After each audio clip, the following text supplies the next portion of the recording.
Listo, los que entraron voy a pedir que apaguen sus audios, porfa, a los que han entrado recientemente. Escucho uno ahí que está con audio encendido. Voy a pedir que apague su audio. Bien, entonces es importante que ustedes sepan conocer un poco de qué se trata, un poco de la teoría, para que sepan qué están calculando, digamos, ¿no? Para que no sean no lo hagan mecánicamente y sepan de qué se trata y qué es lo que calculan, digamos, ¿no? Entonces acá nos da una clasificación, ¿no? La clasificación de las columnas. Entonces, la columna o cualquier elemento de columna que trabaje como columna, ¿cuándo un elemento va a trabajar como columna? Cuando la carga a compresión sea predominante, digamos, ¿no? El elemento de columna es un elemento sometido predominantemente a una carga de compresión, digamos, ¿no? Una carga que la comprime. Entonces, cualquier elemento que esté trabajando predominantemente a compresión trabaja como columna, digamos, ¿no? Hay otros elementos como los laterales de una cercha, por ejemplo, que también trabajan a compresión. El trabajo es ni más ni menos como el de una columna, podríamos decir, ¿no? Entonces, ¿cómo se clasifican las columnas? En todo caso, hay un parámetro que nos dice a nosotros cómo se está comportando una columna. Ese parámetro viene a ser el parámetro de Beltès, ¿no es cierto? ¿A qué conocen ustedes como Beltès, por ejemplo? Beltès quiere decir, por ejemplo, cuando nosotros decimos esa cosa es muy esbelta, queremos decir que es algo que es muy largo y delgadito, digamos. O sea, algo largo y flaco, digamos, ¿no? Algo alto y flaco, eso quiere decir esbelto. Y cuando decimos eso es poco esbelto, queremos decir que es algo corto y gordo, digamos, ¿no? Eso es algo poco esbelto, digamos. Entonces la esbeltez es el parámetro que nos dice a nosotros cómo se va a comportar la columna, digamos, ¿no? Entonces nosotros podemos tener dos tipos de columnas, lo que concierne a la columna corta o no esbelta. Entonces aquí en una columna corta o no esbelta quiere decir una columna baja nomás, de pequeña altura y una robustez muy grande, digamos, ¿no? Una columna bien gorda, con una sección transversal bien grande, por ejemplo.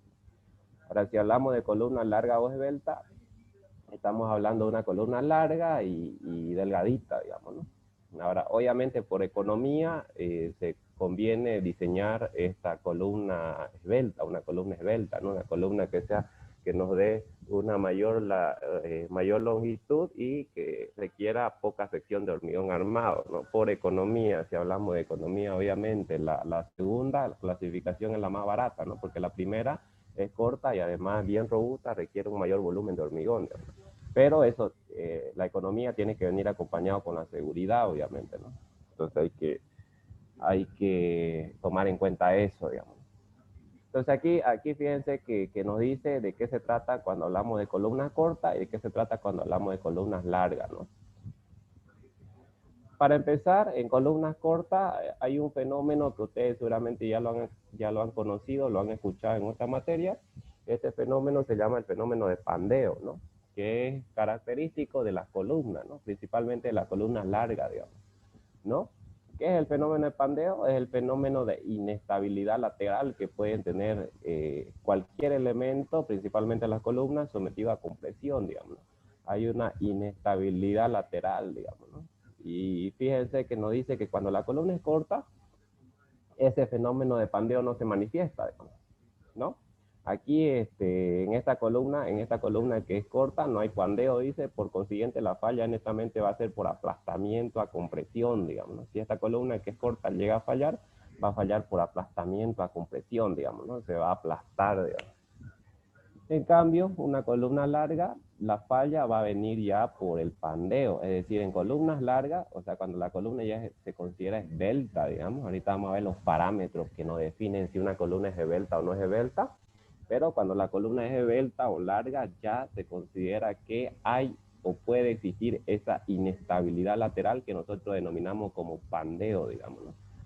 Entonces, ¿qué produce esa inestabilidad lateral? Va a producir una deformación, fíjense, en cualquier columna larga actúa la carga de compresión y entonces esta columna se va a comportar como si estuviera sometida a flexión. Si bien no hay cargas transversales a la columna que produzcan flexión, se va a comportar como una viga, si sometida a flexión, es decir, fíjense la deformada, que es esto que está achurado con rojo acá, va a ser de esta manera, como el de una viga, como si fuera una viga sometida a flexión, digamos, ¿no?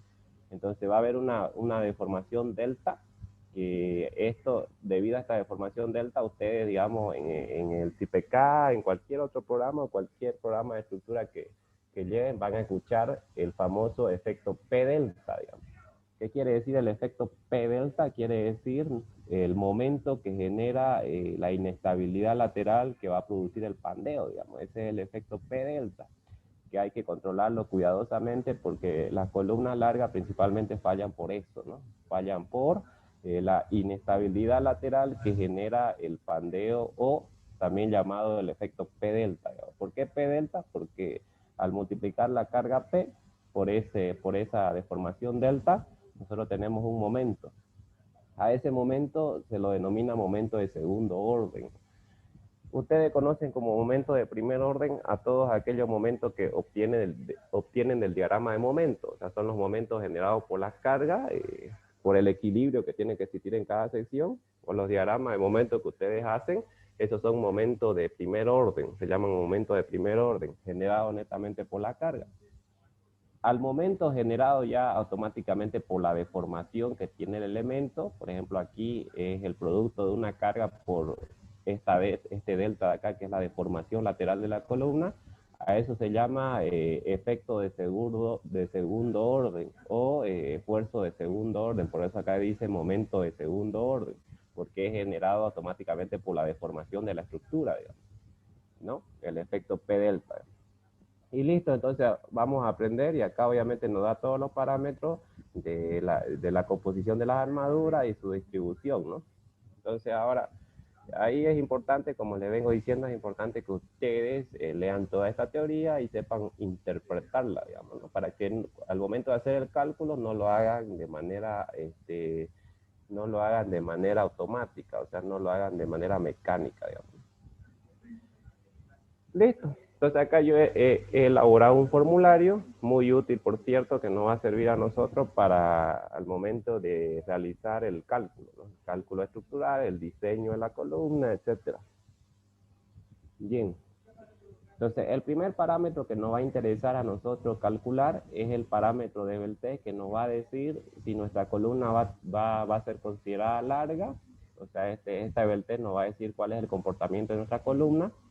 Y nos va a interesar conocer para ver si nuestra columna va a ser considerada larga o si nuestra columna va a ser considerada corta, digamos. Entonces, ese parámetro nosotros lo vamos a conocer como esbeltez mínima, donde la esbeltez mínima obedece a esta fórmula, ¿no? 34 menos 12, momento 1 sobre momento 2, ¿no? Entonces, acá nos describe qué significa momento 1. Este primero de aquí es momento 1, ¿ya? A este primero de acá nosotros lo vamos a conocer como momento 1. Aquí hay que corregir. Este no es momento 2, es momento 1. Momento 1 vamos a poner.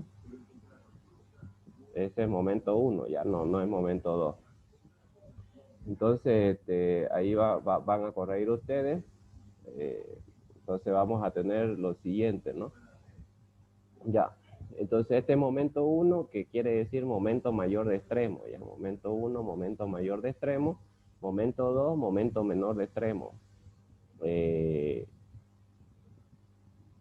Sí, a ver, un ratito, aquí hay un pequeño error que vamos a corregir. Momento 1 no es el momento mayor de extremo, sino es el momento menor de extremo. Acá lo voy a corregir para que ustedes también lo procedan a corregir, y yo cuando les pase el documento también va a estar corregido, ¿ya? Entonces este M1, que es el que está acá, es el momento menor de extremo, no es el mayor.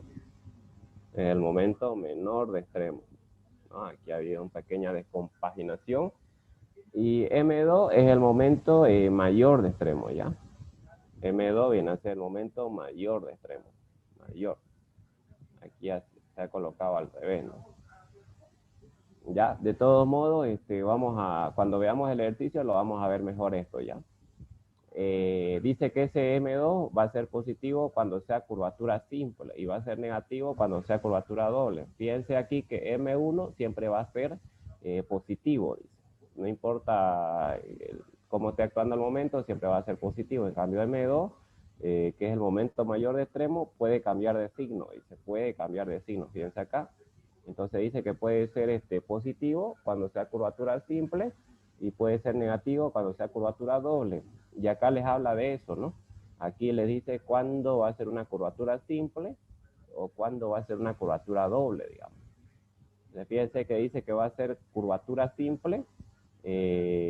Aquí nos da la teoría, dice que se presenta cuando los momentos extremos son de sentido opuesto o cuando el diagrama de momento no tiene cambio de signo. Aquí hay que tener cuidado, ¿no? Porque el ingeniero o bien me lo puede dar el diagrama de momento, o sea, los extremos de la columna en ocasiones van a, o casi siempre arrastran momento, digamos. Si bien son pequeños, pero arrastran momento.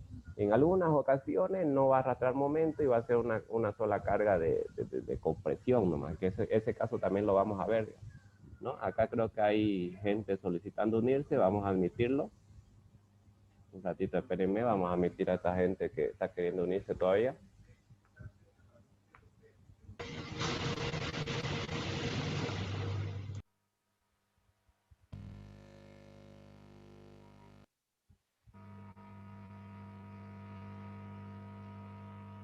A los que están entrando le voy a pedir que desactiven su audio.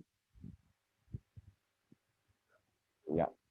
Listo, entonces, como les decía, el momento M2, que es el momento mayor de extremo, puede cambiar de signo. Cuando sea curvatura simple va a ser positivo y cuando sea curvatura doble va a ser negativo, ¿no? Entonces, curvatura simple es aquella ocasión donde los momentos de extremo tienen sentido opuesto. Fíjense, por ejemplo, este caso de acá, donde los momentos, este momento es antihorario y este momento de abajo es horario. Al igual que acá, por ejemplo, también puede ser esto, ¿no? Entonces, fíjense, cuando los momentos tengan estos sentidos, fíjense por qué se llama curvatura simple, porque va a generar esta curvatura, ¿no? O esta deformada que también se llama, una curvatura así simple, en un solo lado, ¿no? Por eso es que se denomina curvatura simple, que va a ocasionarse cuando los momentos de extremo, los pequeños momentos de extremo que actúan en los extremos de la columna, actúen con sentido opuesto, ¿no? O también nos puede dar el diagrama de momento y nos da así que el diagrama de momento es así sin cambio de signo, ¿no es cierto? Sin cambio de signo, o sea, un solo signo. Puede que sea negativo o puede que sea positivo, eso no interesa. La cosa es que es sin cambio de signo, así como ustedes ven acá, digamos. En cambio, el tema de la curvatura doble, ¿cuándo se da la curvatura doble? Acá fíjense, y cuando sea curvatura simple, el M1 siempre va a ser positivo. El M1 siempre va a ser positivo. Y cuando sea curvatura doble, ¿cuándo va a ser una curvatura doble? Dice, la curvatura doble se presenta cuando los momentos de extremo son de sentido iguales o cuando el diagrama de momento tiene cambio de signo, ¿no es cierto? Entonces fíjense que aquí, por ejemplo, los momentos extremos tienen sentido opuesto y tienen sentido iguales, entonces por consiguiente van a generar lo que se conoce como curvatura doble, ¿no? Porque la deformada, fíjense cómo va, qué forma va a tomar la deformada, digamos, la deformada va a tomar esta forma, ¿no? Entonces, cuando los momentos extremos tengan sentido iguales, nosotros decimos que estamos en el caso de una curvatura doble, ¿no? O cuando el diagrama de momento, porque también el ingeniero a mí me puede dar el diagrama de momento, tenga el cambio de signo, como ocurre aquí, por ejemplo, fíjense que a comparación de acá, aquí ya hay cambio de signo, digamos. Hay un cambio de signo, por consiguiente ya va a ser una curvatura doble, ¿no? Entonces este formulario ustedes lo van a tener, luego lo van a proceder a leer a más detalle. Entonces de esta manera se procede a determinar este parámetro que es como un rango que me dice a mí el comportamiento de la columna, ¿no es cierto? Y el segundo cálculo para saber exactamente cómo se comporta la columna es la esbeltez real, o sea, la esbeltez con la que va a estar trabajando o con la que se va a comportar dicha columna según sea el caso, según sea la columna que me den a mí, digamos. Entonces ya conocemos esta formulita, ustedes ya seguramente la han visto en otra materia, no es nada nuevo, digamos. donde la level T se determina con esta fórmula. K, que es un factor de vínculo, va a depender del tipo de sustentación que tenga esa columna, por la longitud de la columna sobre el radio de giro, ¿no? Y acá nos dice, fíjense, L es la longitud de la columna. R es el radio, R es el radio de giro para el plano de menor altura. Ahorita vamos a ver este criterio de acá. R es radio de giro para el plano de menor altura. Obviamente ya saben ustedes que aquel plano que tenga menor altura va a ser el más desfavorable en cuanto al pandeo, ¿no? Porque la inercia es menor, obviamente. Y acá dice, en caso que sea sección rectangular o cuadrada, el radio de giro se determina con esta fórmula, 0.3h, pero también podemos determinar con esta fórmula que ustedes conocen. Saben que el radio de giro es la raíz cuadrada de la inercia sobre el área, digamos. Y en caso que sea una sección rectangular circular, el radio de giro, aplicando esta fórmula, porque esta de 0.3h y 0.25d, cuando sea columna circular, se deduce de aplicar esto de acá. R igual a la raíz cuadrada de la inercia sobre el área, ¿no? Y K, como les venía diciendo, es el factor de longitud efectiva, ¿no? Que se calcula de la siguiente manera. Nosotros para calcular este K de acá tenemos que considerar cómo se va a comportar esa columna, por ejemplo. Nosotros podemos tener dos tipos de columnas. Podemos tener una columna aislada, que la columna se comporte como aislada, o sea que sus vínculos sean ideales directamente, así como ustedes pueden observar acá, conocen ya esto ustedes, un articulado articulado, un empotrado articulado, o un empotrado empotrado, o un empotrado libre, ¿no? En todo caso, cuando los vínculos sean así ideales, el factor K ya se conoce, ¿no? El factor K ya se conoce. Eliminar esto. K, por ejemplo, articulado, K igual a 1, ¿no? Empotrado articulado, K igual a 0,7. Empotrado 0,5, etcétera. También podemos tener una columna perteneciente a marco o pórtico plano, digamos. Que este caso también lo vamos a ver. Yo estimo la siguiente ayudantía, pero ese factor K se va a determinar a través de este parámetro psi que considera las rigideces que pueden arrastrar este, lo- el pórtico que arrastra esa columna y entrando a unos nomogramas, digamos, se llaman nomogramas, se calcula el factor K, ¿no? Que este caso B lo vamos a ver en la siguiente clase, digamos. Hoy día nos vamos a enfocar en este caso A, en el caso de columna aislada. Listo, entonces fíjense que determinando la VT real, lo que nosotros podemos hacer es ya clasificar la columna. Cómo se está comportando, podemos ver cuál es el comportamiento de la columna, digamos. Obviamente tenemos el caso número 1, que es el caso en el que la esbeltez, el caso en el que la esbeltez mínima sea mayor o igual a la esbeltez real. Entonces estamos hablando que es una columna robusta o una columna corta, digamos. Y entonces la fórmula que se utiliza en ese caso para determinar las armaduras es esta de acá, digamos. Directamente esta de acá, ¿no es cierto? Aquí se determina con esta formulita se procede a determinar las armaduras, digamos, cuando sucede esto, ¿no? A diseñar. Y el caso número 2 es el caso de que la vertez mínima sea menor a la vertez real. Entonces ahí decimos que es una columna larga, ¿no es cierto? Una columna larga. Entonces cuando ya se trata de una columna larga, cuando ya se trata de una columna larga, hay que considerar la inestabilidad lateral que ocasiona la flexión, o sea, lo que nosotros conocemos como pandeo, ¿no es cierto? Entonces ya habíamos visto nosotros que, digamos, tenemos una columna, habíamos visto que cuando actúa la carga de compresión, obviamente, esta carga de compresión muy pocas veces va a estar sola, digamos. Mayormente viene acompañada con momentos en los extremos, ¿no? Viene acompañado con momentos en los extremos. Y entonces, esto, cuando la columna está en el caso 2, que es el caso de una columna larga, aquí se va a originar una inestabilidad lateral. O sea, la columna se va a deformar de esta manera. Obviamente va a depender de si es curvatura simple o curvatura doble, ¿no?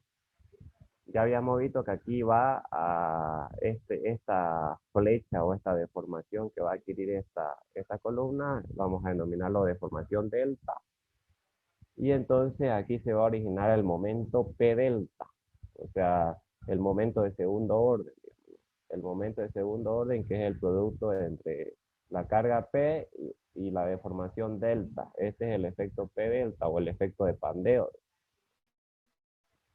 Entonces, toda columna larga va a tener esta inestabilidad o va a fallar por esta inestabilidad si es que no se la toma en cuenta.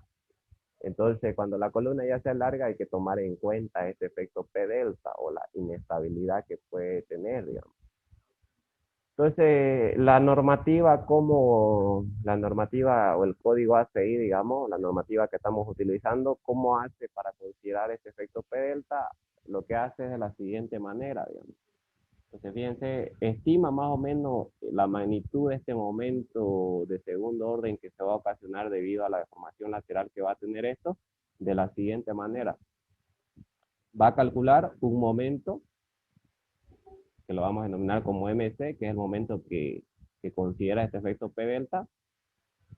Ese momento MC va a ser igual a quién? Va a ser igual al producto entre un coeficiente de mayoración por el momento mayor de extremo. Habíamos visto que acá en los extremos de la columna van a haber momentos, digamos, y si no hay momentos, se va a considerar un momento mínimo, que más adelante vamos a ver, pero esto es lo que hace al momento mayor de extremo o al momento mínimo, si es que no hubiera momento, digamos, lo mayora con un coeficiente de mayoración.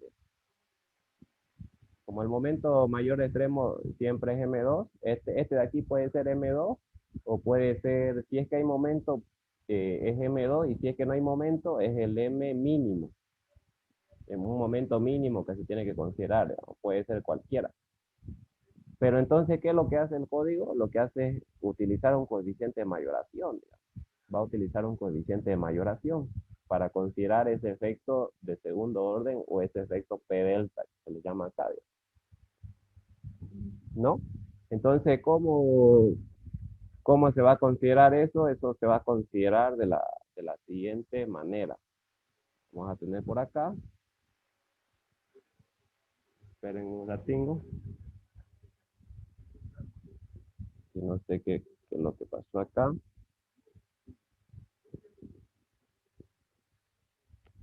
Va, ya, listo. Ve que se me transpuso esto. Entonces, fíjense que acá, a ese efecto de mayoración o a esa mayoración que se le realiza se le conoce como amplificador de momento. Es por eso que acá dice amplificador de momento, que es el coeficiente que va a servir para mayorar al momento mayor de extremo, o bien el momento mayor de extremo, o bien el momento mínimo, para considerar ese efecto P delta o el efecto de pandeo que ustedes conocen, digamos. ¿Cómo se calcula ese efecto, ese coeficiente de mayoración? Se calcula con esta fórmula. Acá está la fórmula, fíjense, el amplificador de momento. Cm, que es un coeficiente de corrección, sobre 1 menos Pu, que es la carga última, obviamente, la carga de compresión, sobre 0,75 por Pc, 0,75 Pc, digamos, donde Pc es la carga crítica de Euler, ¿no? Y acá le dice qué significa cada uno, digamos. Pu, carga mayorada, Cm, coeficiente de corrección, que puede ser calculado de dos maneras, y el M2, que es el momento mayor de extremo, es mayor al M2 mínimo. Cm se va a calcular con esta fórmula, 0,6 más 0,4 M1 sobre M2. Pero si M2 es menor al momento M2 mínimo, Cm va a ser considerado igual a 1, donde M2 mínimo se calcula con esta fórmula. Fíjense acá clarito nos dice, ¿no? Va a ser igual a PU por 1,5 más 0,03 H, ¿no?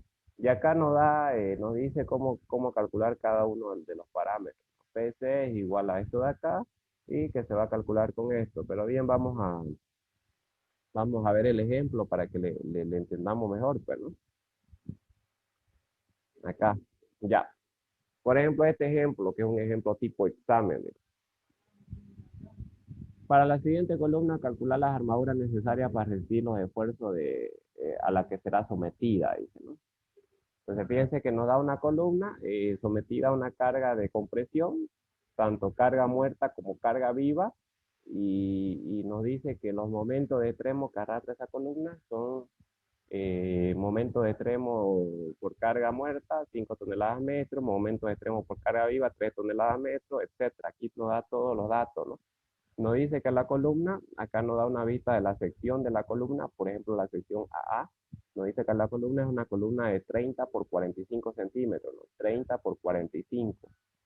Y nos da datos, nos dice que la resistencia al hormigón es 250 kilos por centímetro cuadrado y la resistencia al acero es 4.200 kilos por centímetro cuadrado, ¿no? Entonces, obviamente, lo primero que hay que hacer es mayorar las cargas, ¿no? Cargas mayoradas. Entonces, vamos a decir que la carga de compresión, P última, sabemos obviamente que hay que aplicarle un coeficiente de mayoración de 1.2 a la carga muerta y 1.6 a la carga viva, ¿no? Entonces mayoramos esta carga puntual, la carga de compresión, obtenemos la carga última y también procedemos a mayorar los momentos, ¿no? Este momento de acá y este momento de aquí, a través de los coeficientes de mayoración que ya conocemos, ¿no? Entonces nos dan estos valores, ¿cierto? 76.4, 10.8 y 8.8, ¿no? Entonces fíjense que ustedes tienen que seguir el formulario, ¿no? Hay que seguir el formulario. ¿Dónde era que estaba nuestro formulario? No es es este de acá, ¿no?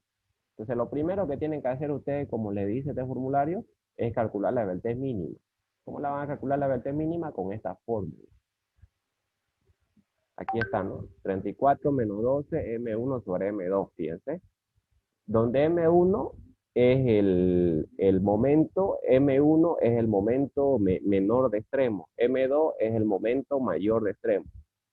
Entonces, ¿qué nos dice el formulario? Fíjense, M2 es el momento mayor de extremo, siempre es positivo, y M1, acá yo tuve un pequeño error, ¿no? Vamos a admitir o no, acá. En realidad es este de aquí, es este M1 de aquí, aquí vamos a corregir. Este de aquí es el M1 ya, eso voy a acotar, porque hace ratito creo que expliqué de otra manera. Este de aquí es M1 ya. Este es el que puede cambiar, digamos. Este es M1, y lo van a corregir ya. M1, ¿qué es el M1? Es el momento menor extremo y este es el que puede cambiar de signo, este de acá. ¿En función de qué va a estar? Va a estar en función de si es curvatura simple o si es curvatura doble. Y acá nos dice qué es curvatura simple y qué es curvatura doble, ¿no? Acá clarito le dice, digamos. Ya. Entonces fíjense que el M1, que es el momento menor de extremo, nos sale 8.8 toneladas metro, porque de estos dos ustedes tienen que agarrar el menor, obviamente. El M2, que es el momento mayor de extremo, siempre va a ser positivo. Ahora, el M1, ¿de qué va a depender si es positivo o no? Va a depender si es una curvatura simple o si es una curvatura doble. Entonces, acá ustedes tienen la teoría de cuándo va a ser una curvatura simple y cuándo va a ser una curvatura doble, digamos. Entonces, fíjense que curvatura simple va a ser cuando los momentos de extremo tengan sentido opuesto, sea como sea que estén actuando, basta que tengan sentido opuesto, ya es una curvatura simple. O si me dan el diagrama de momento, que sea sin cambio de signo, así. Entonces, si yo me vengo acá en mi ejercicio, yo me fijo que mis momentos de extremo tienen sentido opuesto. Fíjense, este de acá es antihorario y este es horario. Basta que sean de sentido opuesto, no importa cómo actúen en cada extremo, pero que ambos tengan sentido opuesto, y yo ahí puedo decir que es una curvatura simple. Al ser una curvatura simple, entonces ahí el momento es positivo, fíjense, es positivo. Bien, entonces una vez identificado M2 y M1, procedo a aplicar la fórmula y veo que el parámetro de vertez mínima, aquel que me va a decir a mí si mi columna tiene un comportamiento o es larga o es corta, es 24.222, ¿no es cierto? Lo que ustedes aplican acá, se emplazan y ya tienen ese valor, fíjense. M1 positivo no salió porque es curvatura simple, 8.8, y M2, que es el momento mayor, que siempre va a ser positivo, 10.8. Y entonces yo tengo ya la vertez mínima. Como paso número 2, por eso yo le digo que ustedes tienen que seguir este formulario, hay que calcular la vertez real. Y la vertez real se calcula con esta fórmula, K por L sobre R. Bien, entonces ahora vamos a tener que, aplicando esta fórmula, K por L sobre R, donde R es el radio de giro. Ahora, ese radio de giro dice que es aquel radio menor, o sea, aquel radio para la altura menor. Porque ustedes saben que el plano más desfavorable es aquel que tiene el radio de giro menor, porque al ser el radio de giro menor, eso quiere decir que la inercia va a ser menor, y al ser la inercia menor va a haber una inestabilidad mayor, ¿no? Va a ser más desfavorable en cuanto al pandeo. Entonces, por eso que aquí, por ejemplo, analizamos nosotros ambos planos, y cuando hablamos del plano X, estamos hablando de este de acá, y cuando hablamos del plano Y, estamos hablando del vertical, ¿no es cierto? O sea, esta columna de acá va a tener plano X y va a tener plano Y, según los ejes cartesianos, ¿no? Entonces aquí, cuando nosotros estamos analizando un plano, siempre la altura va a ser la paralela al plano. Entonces, por ejemplo, acá si yo estoy analizando el plano X, mi altura va a ser 30, porque esta es la dimensión paralela al plano que yo estoy analizando. Por eso es que acá H30. Y la base obviamente va a ser la otra, ¿no? O sea, la perpendicular. Lo mismo sucede acá cuando yo tengo el plano Y, fíjense. Yo estoy analizando eh, Y, que es el otro eje, y por consiguiente mi H va a ser 45 y mi B va a ser 30. A no ser que acá en la pregunta el ingeniero también me puede decir a mí solamente considerar, me puede decir solamente considerar el plano del pórtico. O sea, acá si nosotros observamos esta sección transversal, va a tener dos planos, un plano X y un plano Y. Ahí. Ahora, la pregunta también que suele suceder, que les suele pedir eso, que me diga, digamos, solamente considerar el plano del pórtico. Aquí en este caso, como me dice que la dimensión esta es 30 centímetros, entonces el plano del pórtico siempre va a ser justamente el X. Entonces, si él me dice solamente considerar el plano del pórtico, automáticamente me está diciendo solamente considerar el plano X. No sería necesario hacer un análisis de ambos, digamos, ¿no? Que puede ser también que nos diga de esa manera. Vale, si no nos dice nada, ya ahí nosotros tenemos que hacer el análisis de ambos planos. Aquí no nos está diciendo nada, por ejemplo. Entonces ya yo hago plano X y plano Y, analizo ambos planos. Pero como le digo, generalmente él dice solamente considerar el plano del pórtico o el plano de la columna, por ejemplo, ¿no? Este que sería el plano X. O sea, si me diría eso, yo solamente tengo que hacer el análisis para este, digamos, para el plano X, solamente para el plano X. Aquí como no me dice nada, tengo que analizar ambos, ¿no? Entonces no se olviden eso, que la altura, porque eso es lo más importante, saber identificar lo que concierne a la altura, siempre es la paralela al plano que ustedes están analizando. Pues aquí yo estoy analizando el plano X, mi altura es la dimensión paralela, que viene a ser esta de 30 de acá, ¿no es cierto? Y la otra dimensión perpendicular es la base. No se olviden que nuestra sección es de 30 por 45. Entonces, aplicando esta fórmula, porque acá cuando nosotros vimos el formulario, ¿se acuerdan ustedes que nos decía que si la sección es rectangular o cuadrada, el radio de giro que se halla de esta manera, porque con esta formulita se halla, se puede encontrar así, 0.3 de H, ¿no? Que se deduce de esto, digamos, deduciendo de esta formulita donde el radio de giro es la raíz cuadrada de la inercia sobre el área. Pero la pueden calcular con esta de acá. Fíjense, el 0.30 de H, que en este caso es 30, nos sale 9 centímetros. Ahora, el plano Y, que es el otro, digamos, la dimensión paralela ahora viene a ser 45, entonces H está de 45 de acá, y entonces vamos a decir que esto va a ser al 30% de esa H, o sea, 0.3 de 45, que sale 13.5 centímetros, ¿no? Entonces, fíjense que obviamente aquí, ¿cuál va a ser el plano más desfavorable o por el cual la columna se va a pandear o va a tender a pandearse? Aquel que tenga menor radio de giro. Ya conocemos eso, ¿no es cierto? Porque aquel que tenga menor radio de giro es el que tiene menor inercia, obviamente. Entonces, en este caso, el plano X es el que tiene menor inercia, fíjense, 9 centímetros.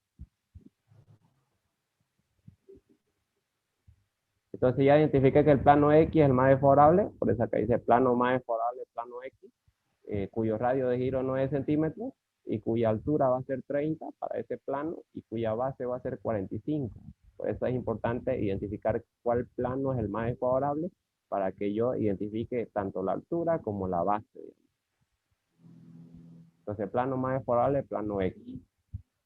Y aplicamos esta formulita de acá y calculamos la delta real. K. Ahora, K, ¿qué era K? K era el factor de vínculo, ¿no es cierto? ¿Cómo se calculaba esa K? El factor de vínculo se calcula en función del tipo de sustentación o el tipo de apoyo que tiene la columna en los extremos, ¿no es cierto? Si la columna es articulada, K es igual a 1. Si la columna es empotrada, articulada, K es igual a 0,7. Si la columna es empotrada, K es 0,5. En este caso, ¿qué tenemos? Obviamente nosotros tenemos una columna aislada. Una columna aislada quiere decir porque sus vínculos son ideales, o sea, son articulados y que se lo idealiza de esta manera y articulado. Hay otro tipo de columnas que son pertenecientes a un pórtico plano, sí hay, digamos. Lo vamos a ver en otro tipo de ejercicio, ¿no? Pero en este caso nuestra columna es aislada, con vínculos conocidos o ideales, digamos. Articulado. Entonces, ¿cuánto vale ese K? Ese K vale 1. La longitud de la columna, ¿cuánto es? Es 5 metros, 500. El radio de giro, ¿cuánto es? 9 centímetros. Entonces, 9. ¿Cuánto nos sale eso? Nos sale 55.556. El real nos sale 55.556. Ya tenemos los dos parámetros. Uno que me sirve para ver cómo se me va a clasificar la columna y otro que es propio de la columna, que es su delta real, ¿no es cierto? Entonces, con esos dos parámetros, lo que yo tengo que hacer ahora es clasificar el comportamiento de mi columna, cómo se está comportando mi columna. Entonces, yo me vengo al formulario, acá, y la clasifico, ¿no? Donde está el formulario, está acá, ¿no? La clasifican, fíjense. Caso 1, EBT mínima mayor o igual a la EBT real, es una columna. Caso 2, EBT mínima menor a la EBT real, es una columna larga. Entonces, nosotros vamos a ver en qué caso estamos. Entonces, fíjense que la EBT mínima, que nos había salido de 24.222, es menor a la EBT real. Por consiguiente, yo tengo el caso número 2, que es el caso de una columna larga. Entonces, ¿qué quiere decir? Que tenemos nosotros una columna larga.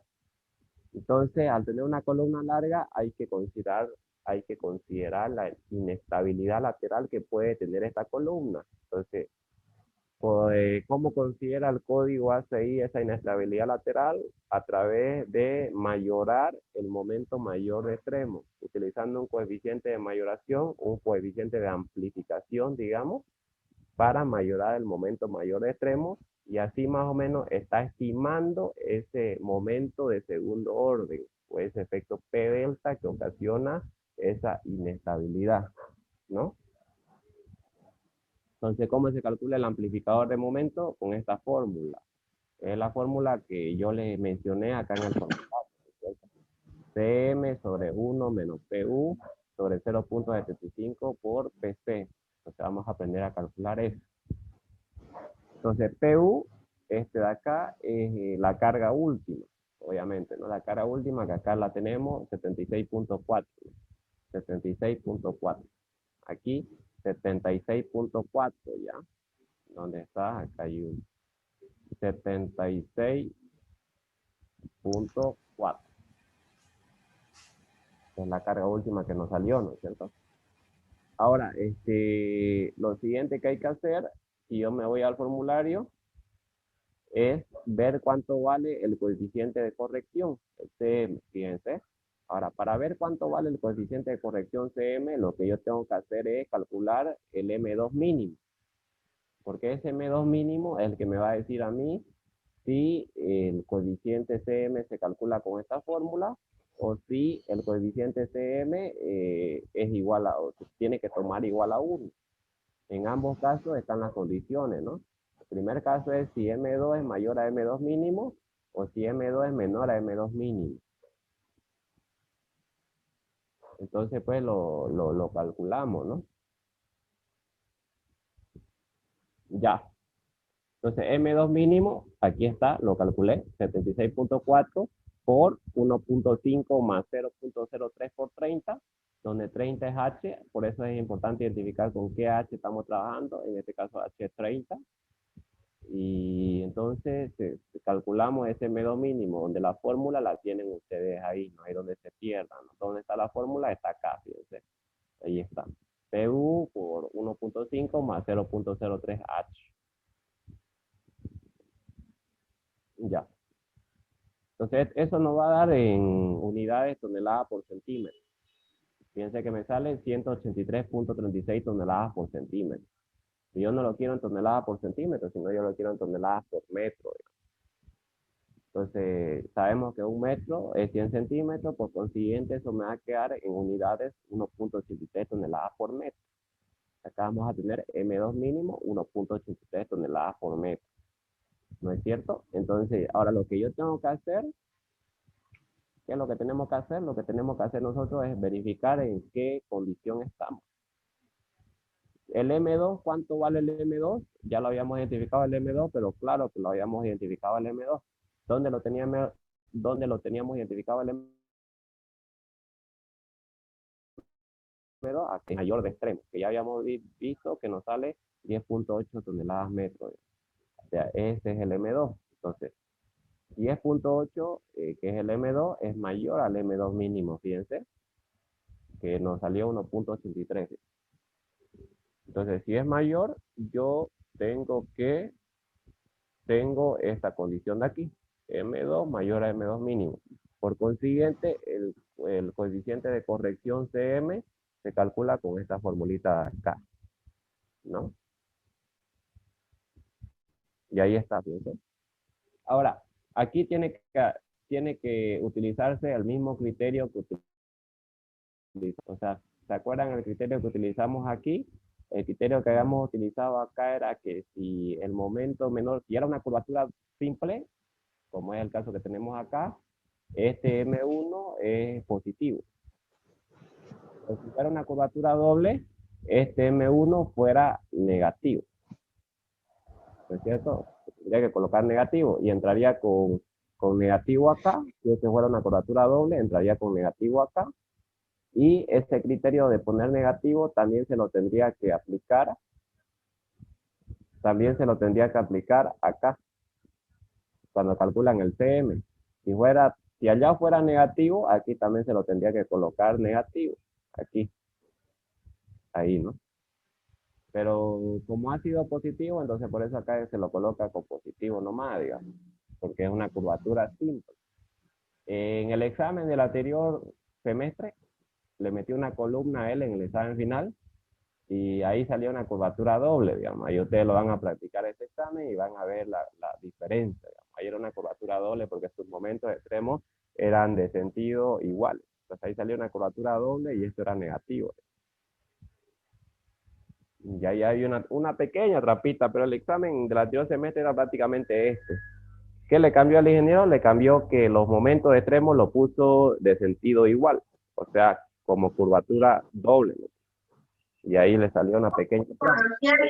Adelante la vamos a identificar. Ya. Entonces acá, fíjense que CM es igual a 0,6 más 0,4 por 8.8 sobre 10.8 y el CM, coeficiente de corrección, nos sale 0.926. 0.926. O sea, CM se calcula con esta formulita de aquí.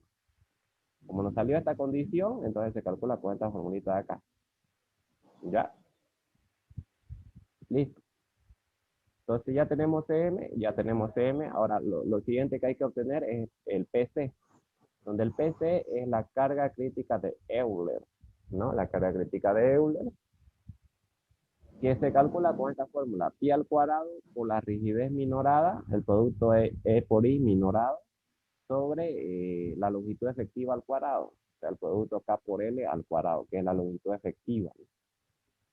Entonces, fíjense que este de acá dice que se calcula con esta formulita de acá. La 0.4 por el producto E por I, la rigidez flexional que se le llama, el producto modo elasticidad por inercia, sobre 1 más beta. Donde acá nos dice cómo calcular cada uno de estos parámetros de acá. El modo elasticidad se calcula con esta fórmula, 15.100 raíz cuadrada de Fc'. Y beta se calcula con esta fórmula. Carga muerta mayorada, o sea, es la división entre la carga muerta mayorada, PGU, y la carga total, PU. Fíjense, eso de ahí, ¿no? La inercia es base por altura al cubo sobre 12, la que conocemos, ¿no? Entonces, a ver, calculemos. Obtengamos acá. Entonces, lo siguiente que hay que hacer, una vez obtenido el coeficiente de corrección CM, lo siguiente es la carga crítica de Euler, PC. Entonces, modo elasticidad, 15.100 raíz cuadrada de Fc'. Fc', la resistencia al hormigón a compresión, la tenemos acá, 250, ¿no? 250. Beta, habíamos dicho que es la división entre la carga muerta mayorada sobre la carga total, PU. Entonces, la carga muerta era 25. Entonces, mayorada, hay que aplicarle un coeficiente de mayoración de 1.2, ¿no? Por eso es que acá 1.2 por 25, fíjense. 1.2 por 25 sobre la carga total. La carga total mayorada que nos había salido 76.4. Eso nos sale 0.393 beta. Inercia, base, habíamos identificado que la base es 45 y la altura es 30. Entonces va a ser base por altura al cubo sobre 2. Y eso nos sale este valor de acá, ¿no? 101.250 centímetros a la cuarta. Entonces, la rigidez minorada, la rigidez flexional minorada, se calcula con esta fórmula, ¿no? Que acá ustedes la tienen igual de todos modos. Aquí está, fíjense. 0.4 por E por I sobre 1 más beta. Acá está, ¿no?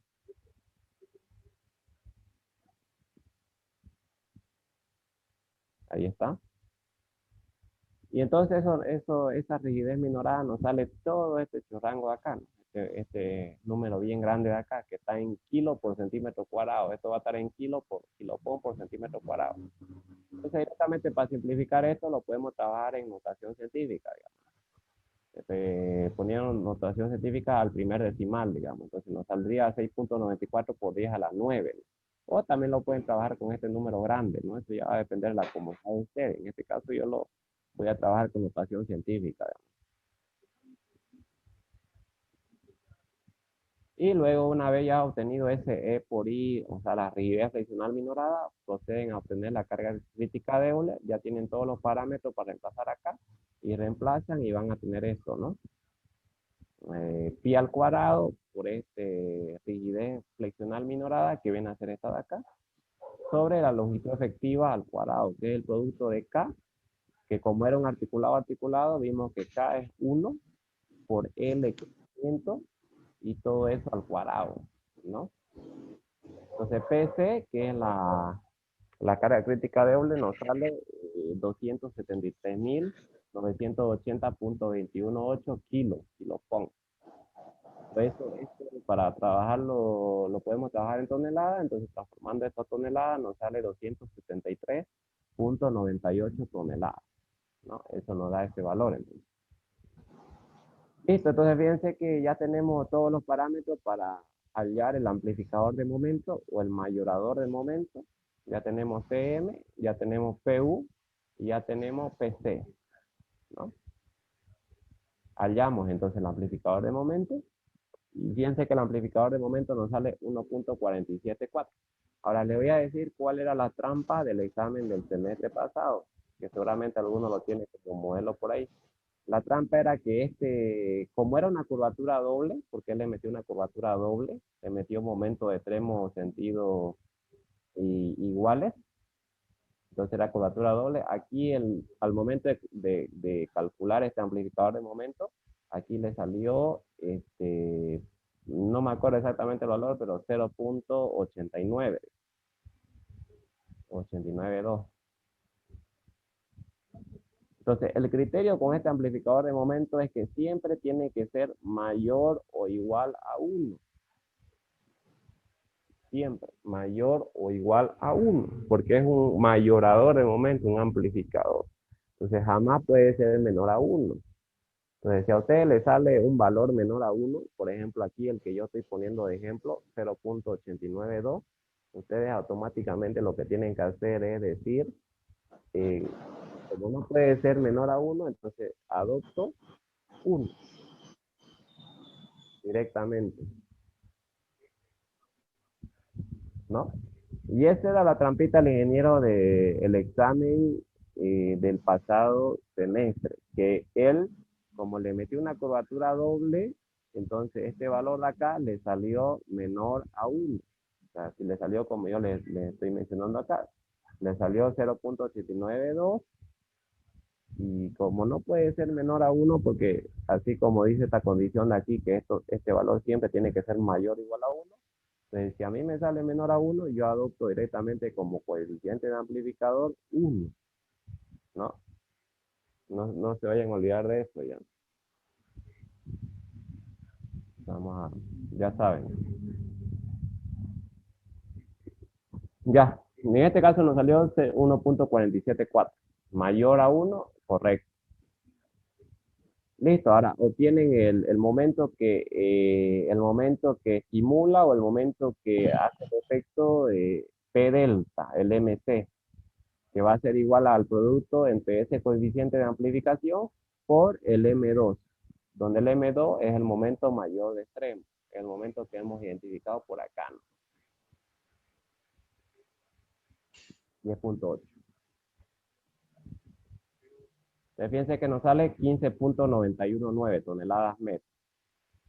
15.919 toneladas metro. Y de esta manera aproximadamente hemos, de una manera aproximada, hemos identificado nosotros el momento que ocasiona la deformada debido a la inestabilidad lateral, ¿no? O sea, estamos hablando de este momento de acá, el momento que ocasiona el efecto P delta, digamos.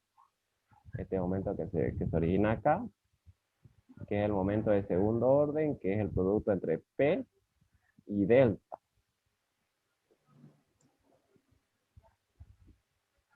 Este es el momento P delta o el momento de segundo, que se lo estima aproximadamente de esta manera,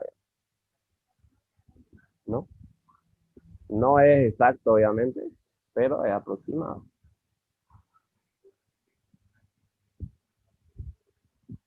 Ya. Listo. Una vez ya tenemos ese momento es el que nos va a servir a nosotros para el diseño de nuestras armaduras. Entonces, el siguiente paso que tienen que hacer ustedes es el cálculo de las armaduras. Y para calcular las armaduras en columna, lo que vamos a hacer nosotros es utilizar el diagrama de interacción, ¿ya? Diagrama de interacción que seguramente el ingeniero se los ha mencionado o se los ha subido a- al Classroom. Y básicamente los diagramas de interacción que vamos a tener son estos de acá, ¿no? Estos de acá.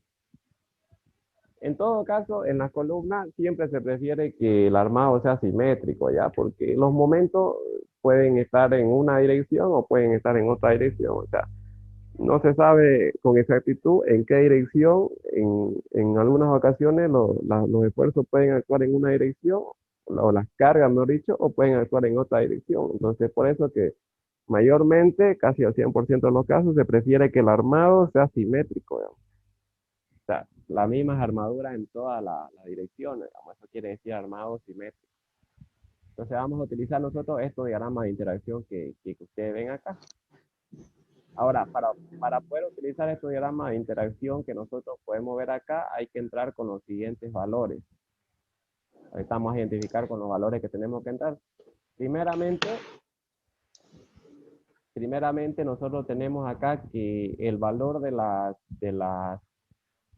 del eje X o de las abscisas, que viene a ser el eje X, se calcula porque estos son valores de tensiones, digamos, es un análisis tensional que se le ha hecho cargando y descargando las columnas para poder, no es este aquí, ¿no?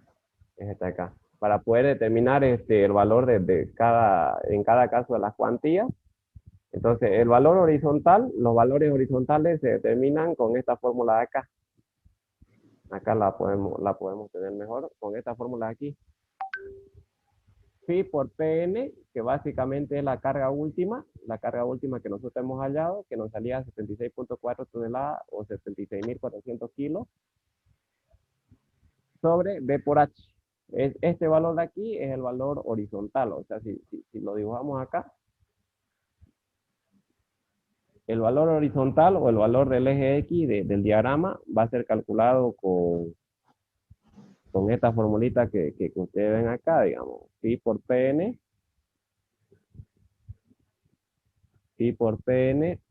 sobre B por H. Para todos los valores horizontales lo calculamos con esta fórmula. Donde este phi por Pn es igual a decir la carga última, P última. Por equilibrio se hace de esta manera, así como estamos viendo acá, digamos, ¿no? La carga resistente de diseño, que es el phi por Pn, se tiene que igualar a la carga última, a la carga mayorada. Y en este caso era 76.4 toneladas, ¿no?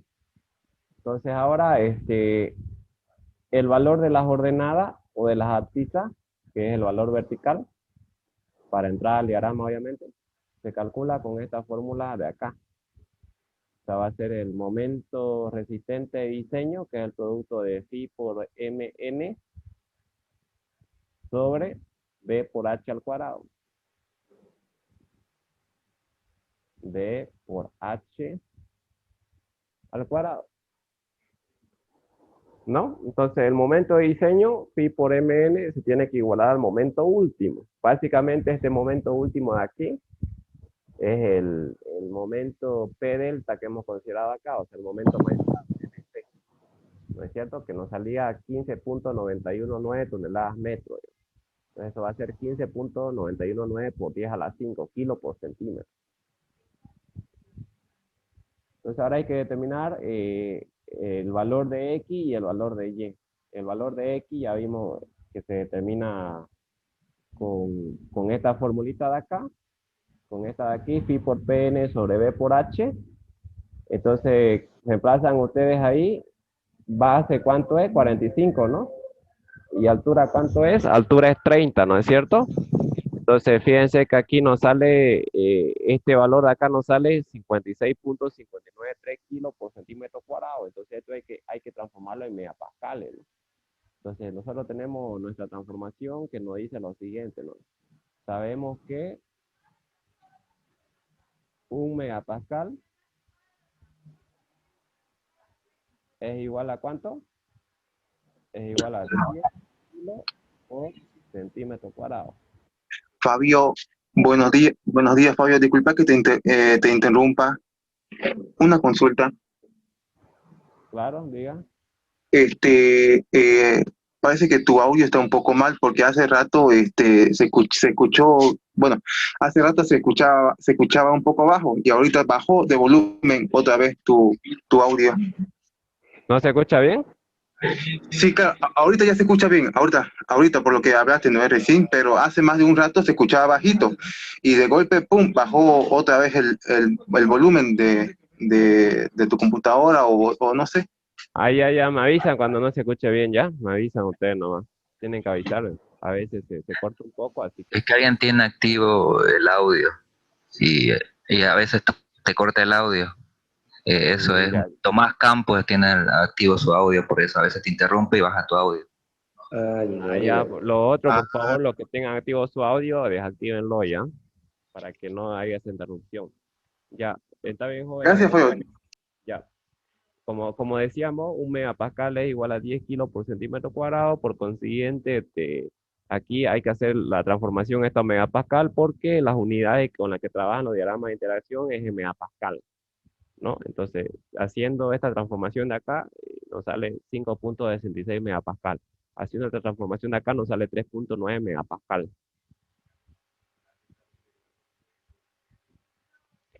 ¿No? Entonces ahora ya tenemos los valores. Ahora fíjense que para ver qué diagrama de interacción utilizar, lo que tenemos que hacer nosotros es lo siguiente.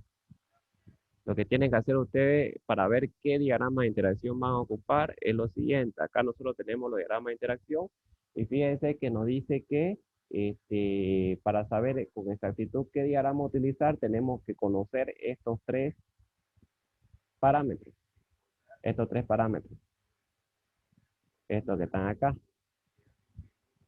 El valor de Fc', que es el valor de resistencia del hormigón a compresión, el valor de Fy, que es el valor de resistencia a tracción del acero, y el valor de gamma,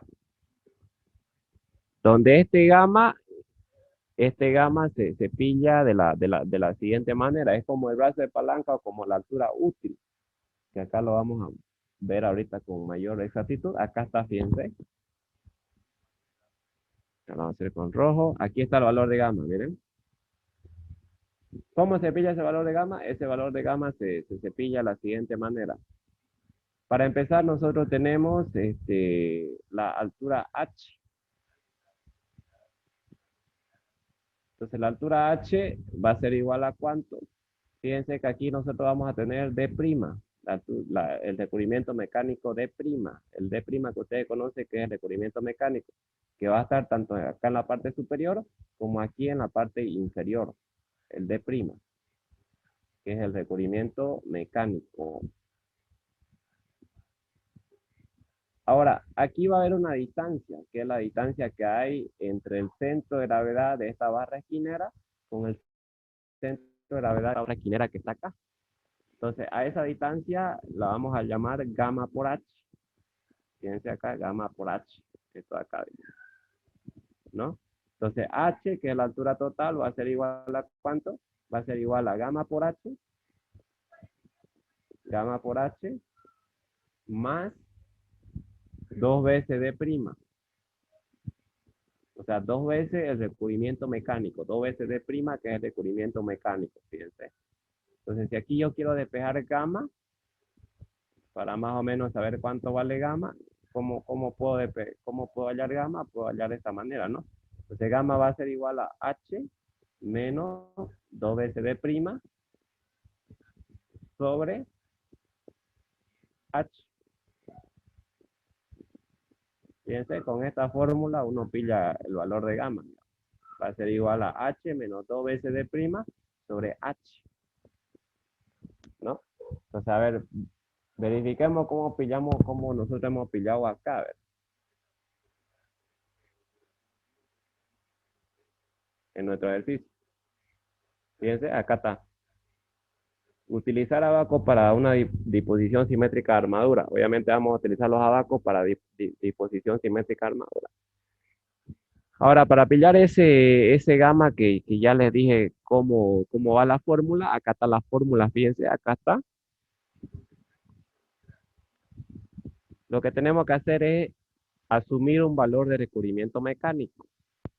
Asumir un valor de recubrimiento mecánico. El recubrimiento mecánico para columnas generalmente está entre valores de 4 a 7 centímetros, lo ideal. De 4 a 7 centímetros. Entonces, digamos, vamos a utilizar un valor intermedio de 6 centímetros. D' igual a 6 centímetros. ¿No? Siempre adoptamos. Este recubrimiento es impuesto. Vamos a adoptar un recubrimiento mecánico de 6 centímetros. Entonces, si adoptamos un recubrimiento de 6 centímetros, la fórmula va a quedar de esta manera, ¿no? H va a ser igual a 30 menos 2 veces el recubrimiento que es 6 sobre H. La fórmula que le nombré hace ratito, ¿no es? Entonces, ¿eso cuánto sale? Eso sale 0.6, fíjense. Gamma vale 0.6. Entonces ya tenemos identificado los parámetros que nos va a servir para identificar qué tipo de abaco vamos a utilizar.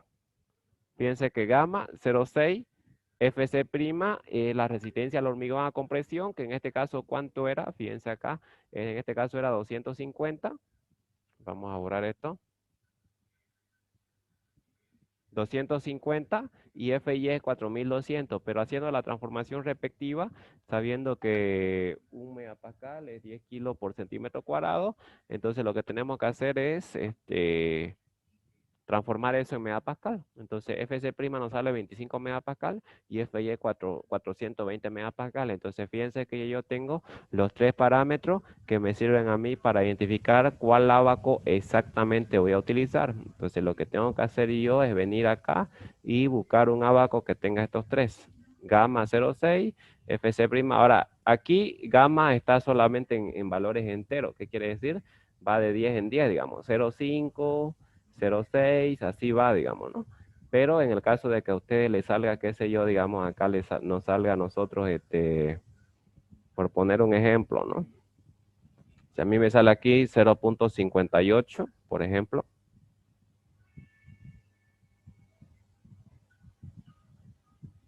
O otro número, a ver. 0. Acá vamos a poner 0.66, 0.65. Por ejemplo, si me sale 0.64, yo automáticamente adopto al menor, digamos, 0.6, porque no hay gama con 0.64 ni nada de eso. Pero si me sale un valor mayor a 0.5, por ejemplo, 0.67, mayor a 0.5, al decimal 0.5, entonces aquí adopto, haciendo un redondeo simétrico, adopto al mayor, digamos, 0.7. Haciendo un redondeo al primer decimal, ¿no es cierto? Entonces, fíjense que en este caso, 0.64, como es menor al 5, aquí directamente 0.6, digamos. Pero si es mayor este segundo decimal mayor al 5, ya yo adopto al mayor, digamos, 0.7, ¿no? Si me sale 0.65, ya yo elijo si adoptar 0.6 o 0.7, digamos. Ya ustedes eligen ahí, ¿no es cierto? Pero ese redondeo hay que hacer si es que aquí a ustedes en este valor de aquí no le da de manera exacta, digamos.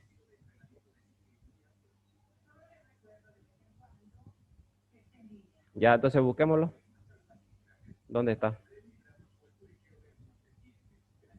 ¿Cuánto era? 25, 420 y 0.6, ¿no? 25, 420 y 0.6, ¿no?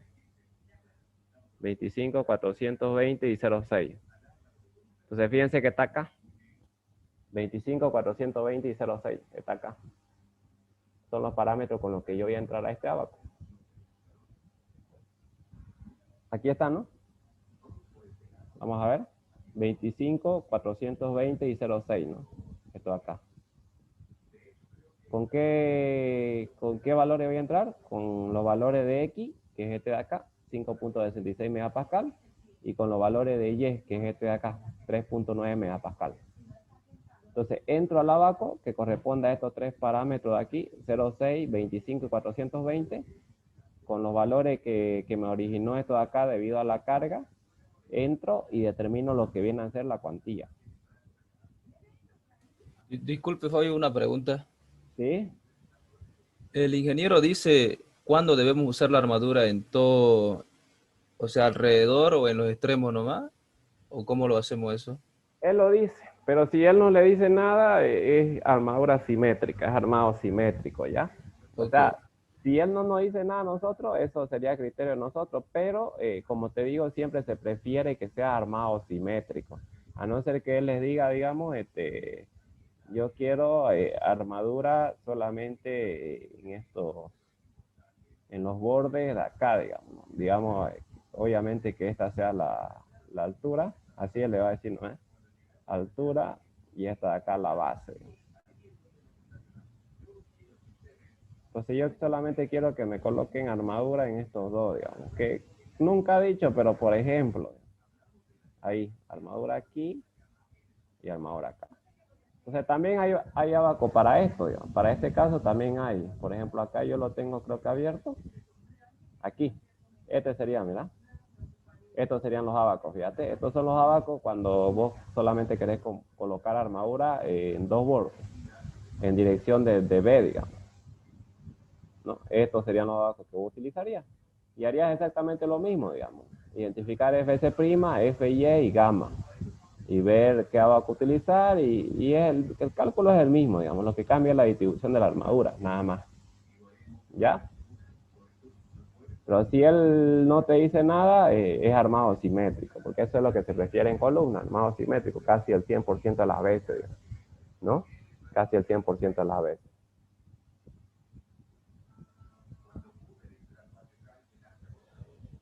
Listo, ¿en qué estábamos acá? Ah, en que con estos dos valores entran, pues, entran al abaco. Pues fíjense que acá tenemos el valor de X, 5.66 megapascal. 5.66 megapascal. Entonces vienen ustedes y identifican 5.66, ¿no? ¿Dónde sería 5.66 más o menos? Sería por... A ver, un ratito. ¿Cuánto es? 5.66, no, acá está, ¿no? Y 3.9, ¿no? 5.66 y 3.9. Entonces, acá 5.66 y 3.9. 420, 5. Entonces, 3.9, ¿dónde estaría más o menos? Está acá, ¿no? 3.9 está por acá más o menos. ¿Y 5.66 dónde está?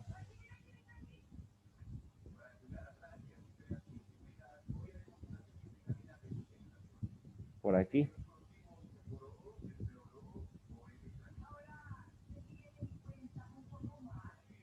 A ver. Aquí hay algo que no me cacha. 5.66 y 3.9, ¿no? Armado simétrico. 5.16, 3.925 y 420. El que estamos utilizando es el correcto. Y este de acá es, ¿no? 420, 25 y 0.6. Entonces, lo que tenemos que hacer es interceptar, obviamente. A ver, 25, 5.16 y 3.9. Este de acá, y ya. Entonces eso es lo que tienen que hacer, ¿no? Ahora aquí, ¿por qué me salió 0. Tanto? 0.5049 me salió, ¿no? Entonces, seguramente yo utilicé esta de acá, ¿no? Seguramente porque la de acá, ¿cuánto es? A ver, vamos, un ratito, espérenme que vea algo. 425, 25, ¿dónde está la 25?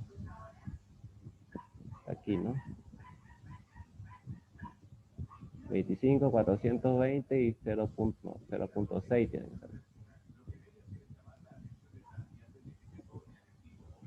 5.6, entonces está acá.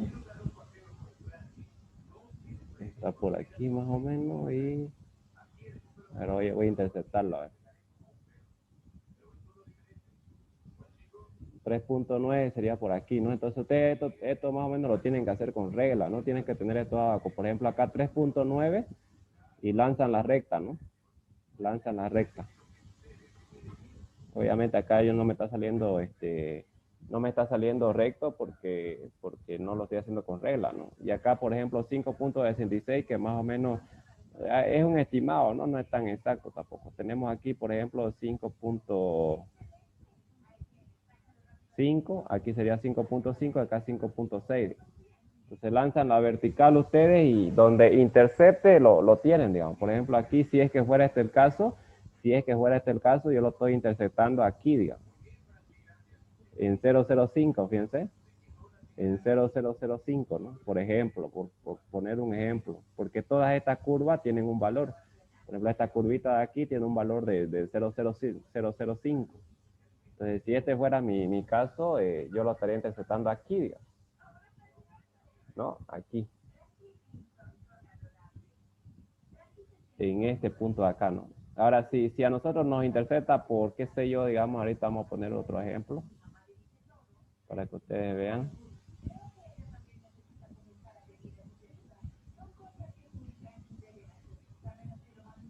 Si a nosotros nos intercepta por acá, por ejemplo, que seguramente alguien se preguntará qué pasa si yo lanzo la intersección y me sale acá, digamos.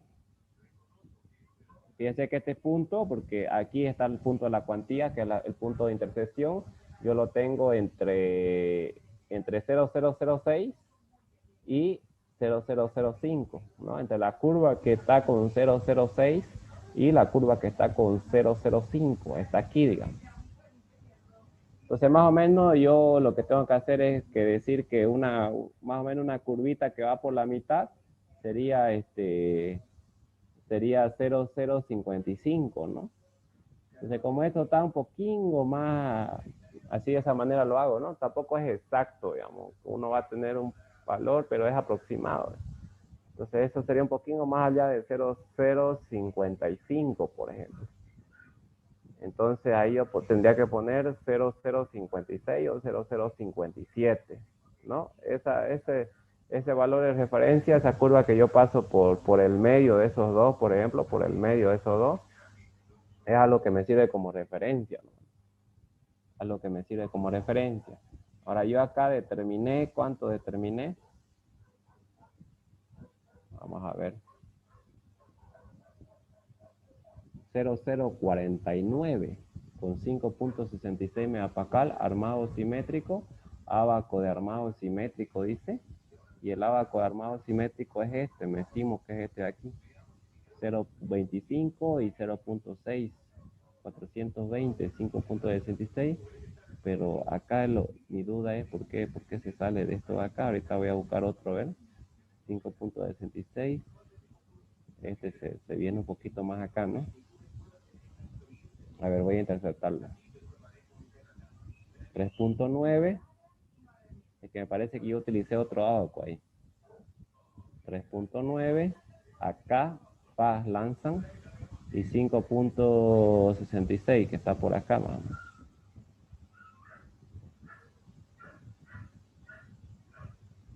Ahí. Acá tenemos 0.05 y acá tenemos 0.006, ¿no? Ahí está, fíjense. No fue este, ¿no? ¿Cuál fue el que utilicé? Este de aquí, a ver, aquí sería 3.9, aquí está. Y va a intersectar por acá más o menos, por acá. Aquí tengo. Entonces fíjense que acá yo, con el abaco que yo identifiqué acá, con estos valores no saldría 0049, ¿no? ¿Cuánto saldría con estos valores? Tal vez yo en ese momento utilicé otro, ¿no? Utilicé este de 0.8, este de gamma 0.8 o este de gamma 0.7. Ustedes lo van a comprobar eso ya.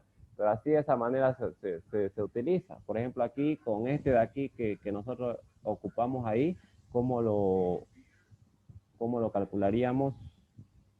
Vamos a borrar esto. Entran, digamos, ustedes con el valor de 5.66, que más o menos está por acá, y con el valor de 3.9, que más o menos está por aquí. Entonces lanzan ustedes la van, y ahí lo interceptan, digamos. Lo interceptan y más o menos, por ejemplo, si yo intercepté aquí, ¿cuánto te estaría el valor? Más o menos uno, a simple vista me doy cuenta que más o menos serían unos 0.076 o 0.077, digamos, por ahí, ¿no?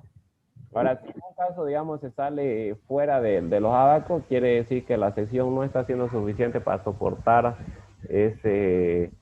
esa carga, y ahí lo que tendríamos que hacer nosotros en un diseño, digamos, es aumentar la altura de 5 en 5 hasta que entre al abaco. Y el ingeniero le da un ejercicio que donde este punto aquí de intersección entre ambos se sale fuera del abaco. Lo que ustedes tienen que hacer es agarrar y decir acá, porque eso es lo que va a querer él ver criterio, digamos. Tiene que hacer es agarrar y decir redimensionamiento, o sea, aumentar la altura de 5 en 5. Pero ese caso no creo que le dé ese caso porque ahí ya sería mucho, se haría mucho más largo, digamos. Pero si digamos en un caso tuvieran, lo que tienen que decirle es que van a aumentar esta altura de acá de 5 en 5 hasta que entre. Por ejemplo, aquí es 30, el siguiente ¿cuánto sería? 35. Y hasta que cumplan, ¿no? El siguiente sería 40, digamos, hasta que entre dentro. Eso sucede si es que el caso de que sale afuera, ¿no? El punto se sale afuera, de acá, digamos, acá afuera, todo este sector afuera, ¿no? Listo, entonces así se determina, ¿no? Vamos a trabajar con este de acá, pero me parece que no fue ese el que yo ocupé acá. Ya ustedes ya lo van a chequear ese y lo van a verificar, digamos, ¿no? Entonces, con estos valores ustedes tienen que traer esos abacos y determinar el valor de cuantía. Ahí se determina el valor de cuantía, ¿no? En este caso, según 0,049, digamos. Entonces, tienen ustedes acá, calculan la armadura, 0,049 por la base que es 45, por la altura que es 30. Entonces, fíjense que nos da una armadura de 66.15, una armadura de 66.15.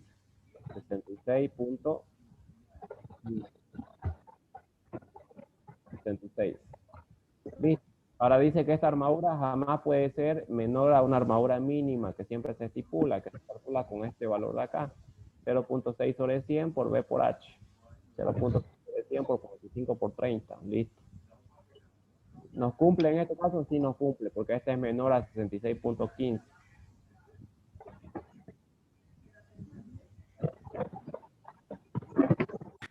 Ahora sí, armemos esto. Fíjense cómo lo vamos a armar nosotros, cómo lo armé yo. Tengo que cubrir un área de 115, un área de 65.15 es la que tengo que cubrir. Yo voy a decir lo siguiente, ya, yo voy a decir lo siguiente, fíjense. Tenemos nosotros la columna, digamos. Tenemos nosotros la columna y tengo que cubrir un área que es esta de acá, es de 66.15. Entonces, vamos a decir que acá tenemos la columna.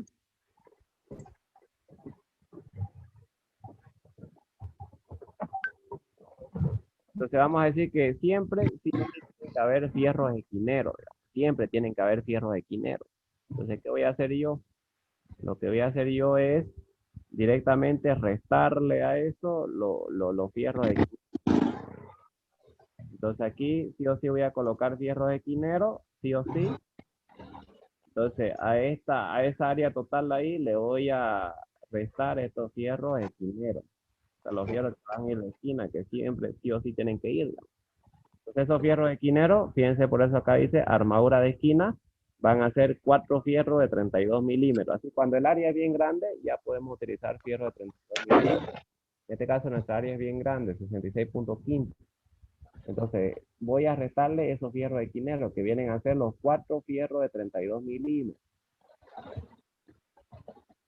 Al restarle los fierros de esquinero, ahora puedo calcular cuál es la armadura de borde que me falta colocar, porque fíjense que nosotros hemos utilizado armadura simétrica, hemos utilizado los abacos de armadura simétrica.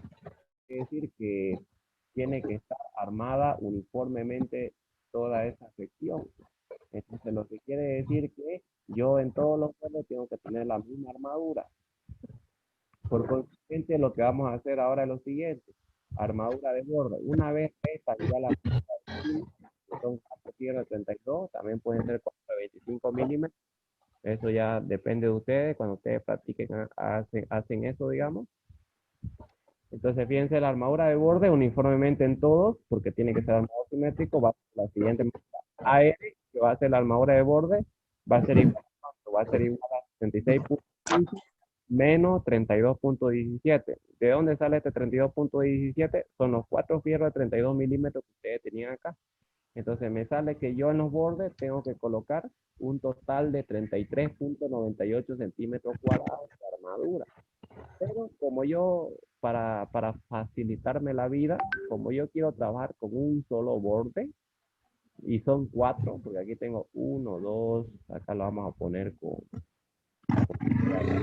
tengo uno, 2, 3 y 4, y cada uno tiene un valor de A sobre 4, digamos, porque tienen que tener la misma armadura, A sobre 4, AR, vamos a poner acá, AR sobre 4. Entonces, para trabajar con uno solo, lo que hacen ustedes es dividir esa AR sobre 4. Fíjense que le sale 8.5 centímetros cuadrados. Y entonces ahí buscan con qué barra lo llenan esos 8.5 centímetros cuadrados. En este caso, yo vi que lo llené con 2 fierros de 25 milímetros. 2 fibras de 25, ¿no? Fíjense que ese 2 fibras de 25 va a ir en todos los bordes uniformemente. Y acá ustedes lo pueden tener de una manera más detallada, ¿no? Aquí está, fíjense el detalle. Aquí está. Los esquineros, que son FIDE 32, por eso acá le puse FIDE 32 por esquina, que son los esquineros, fíjense. Y la armadura de borde viene a ser 2 fierros de 25, que este 2 fierros de 25 es para un solo borde, pero como tiene que ser armado simétrico, en los 4 bordes tiene que ser lo mismo. Es por eso que acá 2 fierros de 25 por borde, fíjense, 2 fierros de 25 por borde. Bien, una vez ya tengo la distribución de fierro que voy a ocupar, lo que hago es calcular la separación entre barras, porque eso también me va a interesar, ¿no? De todo modo, acá ustedes tienen, bueno, acá fíjense, acá les indica cómo es que tiene que estar armado y todo eso. Acá la separación que tiene que ir entre armaduras, etcétera. Pero vamos a verlo aquí, a ver. Entonces, calculan la separación que hay entre barras. ¿Y cómo vamos a calcular eso? Eso lo vamos a calcular de la siguiente manera. Fíjense que, ¿qué recubrimiento mecánico estamos trabajando? Estamos trabajando con un recubrimiento mecánico de 6 centímetros. Acá está, 6 centímetros. Con ese recubrimiento mecánico fue el que damos nosotros. Ese es el que, con ese recubrimiento lo vamos a hacer trabajar. Entonces, por eso que acá ustedes tienen recubrimiento mecánico de 6 centímetros. Y eso va para todas las armaduras, tanto horizontal como verticalmente. Y en estos 6 de acá que ustedes ven es el recubrimiento mecánico con el que yo estoy trabajando. Bien. Entonces ahora 6 centímetros de recubrimiento acá y 6 centímetros de recubrimiento acá. Lo que yo quiero conocer es cuál es la separación que hay entre estas barras de acá. Entonces hacen pues lo mismo que hacíamos cuando calculábamos la separación entre barras, ¿no? ¿Cómo se hace? Nada más que acá queremos la separación entre centro, ya no queremos la separación entre borde, queremos la separación entre centro. Entonces, esta separación de aquí se calcula, esta separación de acá se calcula de la siguiente manera, ¿no? Se dice 30, que es el ancho total, menos 2 veces el recubrimiento mecánico, que es 6 centímetros. Los 6 centímetros que hay acá y los 6 centímetros que hay acá. Sobre el número de espacios. ¿Cuánto espacio hay? 1, 2 y 3. Entonces sobre 3. Y eso seguramente que le va a salir a ustedes 6 centímetros. O sea, son los 6 centímetros que hay aquí. 6, 6, 6. 6 centímetros. Lo mismo se hace acá de manera vertical. Entonces acá de manera vertical se hace lo mismo, fíjense. Vamos a tener lo siguiente, ¿no? Vamos a tener 45.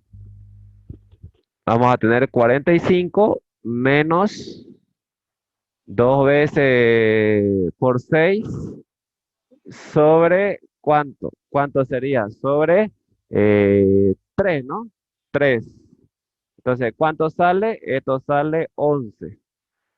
Seguramente que le va a salir 11 centímetros. A ver, si ustedes lo corroboran, le sale eso, la separación entre barras. Ahora, ¿por qué es importante calcular esa separación que hay entre barras? Es importante calcular esa separación que hay entre barras por la siguiente manera, fíjense, por lo siguiente. Porque para evitar el pandeo de las barras, para evitar el pandeo de la barra, en ocasiones se requiere colocar Los ganchos, ¿qué hacen esos ganchos? Evitan obviamente el pandeo de esas barras, ¿no es cierto? Entonces, cuando yo voy a colocar gancho, dice, cuando la separación entre esas barras, de centro a centro de barra, sea mayor o igual, mayor a 15 centímetros, mayor a 15 centímetros, así como lo tienen acá, fíjense. Acá nosotros tenemos las indicaciones. Dice que si es mayor a 15, se coloca gancho. Ahí está, fíjense, gancho. Pero si es menor o igual a 15 centímetros, no es necesario colocar gancho. Es por eso que es importante conocer esa separación, digamos. Entonces, fíjense que acá nos sale menor a 15 centímetros. Esto de acá es menor a 15. Esto de acá es menor a 15. Tanto para esta barra de aquí, menor a 15, como para la barra que están acá horizontalmente, igual. Esta de acá igual a menor a 15. Menor a 15.